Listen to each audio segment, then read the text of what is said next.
Hello বন্ধুরা, রিমা সুরেশ চ্যানেলে আপনাদেরকে জানাই সুস্বাগত। আবার আপনাদের কাছে একটা নতুন রেসিপি নিয়ে চলে এলাম। সয়াবিন দিয়ে একটা নিরামিষ একটু ছুলে আমি কেটে নিলাম। 3টে আলু নিয়ে ছোট ছোট করে কেটে নেব। তারপর সবজিগুলোকে আমি ভালো করে ধুয়ে নেব। তারপর একটা ছোট সাইজের টমেটোর কেটে নেব। তারপর সয়াবিন বড়িটা আমি উষ্ণ গরম জলে ভিজিয়ে দেব। তারপর একটা শিলনোড়াতে আমি আদা, জিরে, লঙ্কা বেটে নেব।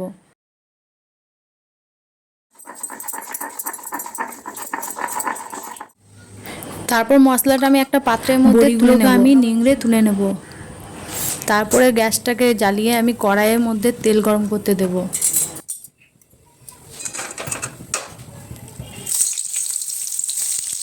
তেল গরম হয়ে গেলে বড়িগুলো আমি কড়াইয়ের মধ্যে দিয়ে দেবো। এরপর আমি দিয়ে দেবো সামান্য লবণ।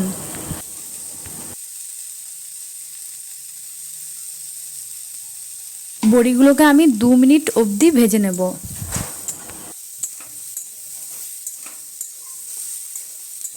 বড়িগুলো ভাজা হয়ে গেলে আমি একটা থালার মধ্যে তুলে নেব। তারপর ওই কড়াইয়ের মধ্যে একটু তেল দিয়ে পটলগুলোকে ভেজে নেব। তারপর একটু সামান্য হলুদ গুঁড়ো দিয়ে দেব। পটলগুলোকে একটু ভেজে নিতে হবে যাতে লাল লাল হয়ে যায়। তারপর আমি একটা থালার মধ্যে তুলে নিলাম। তারপর ওই কড়াইয়ের মধ্যে তেল দিয়ে আলুগুলোকে ভেজে নেব।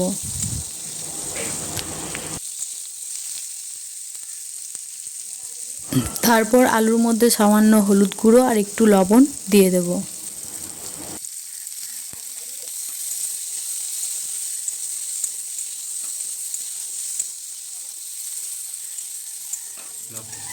আলুগুলো ভাজা হয়ে গেলে আমি থালার মধ্যে তুলে নেব। ওই কড়াইয়ে তেল দিয়ে আমি ব্যবহার করছি 5 ফোড়ন, শুকনো লঙ্কা, একটা তেজপাতা। তারপর আমি কেটে রাখা টমেটোটা দিয়ে দেব। তারপর একটু ভালো করে কষে নেব।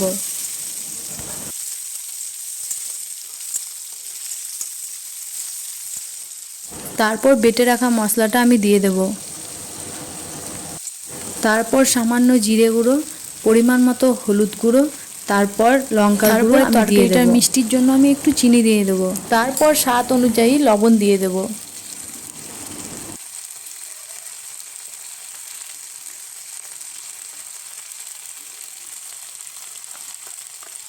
সব কিছু পরিমাণ মতো দেওয়া হয়ে গেলে মশলাটাকে ভালোভাবে কষিয়ে নিতে হবে। তারপর আমি মশলার মধ্যে ভেজে রাখা আলুগুলো দিয়ে দেব। আলুগুলো দেওয়া হয়ে গেলে মশলাটাকে আর আলুটাকে একটু কষিয়ে নিতে হবে। তারপর আমি ভেজে রাখা বড়িগুলো দিয়ে দেব। বড়িটা দেওয়ার পর একটু কষাতে হবে। তারপর আমি দিয়ে দেব ভেজে রাখা পটলগুলো।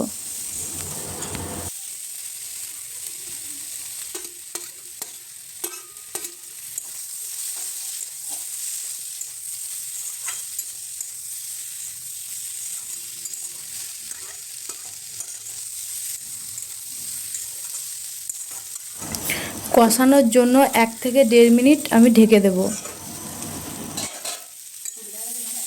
কষানো হয়ে গেলে আমি একটু জল অ্যাড করব। জল দেওয়া হয়ে গেলে একটু নাড়াচাড়া করে নিতে হবে। তারপর সেদ্ধ করার জন্য 3 মিনিটের জন্য ঢাকনা দিয়ে ঢেকে দেব। সেদ্ধ হয়ে গেলে এরপর আমি একটু সবজি মশলা দিয়ে দেব।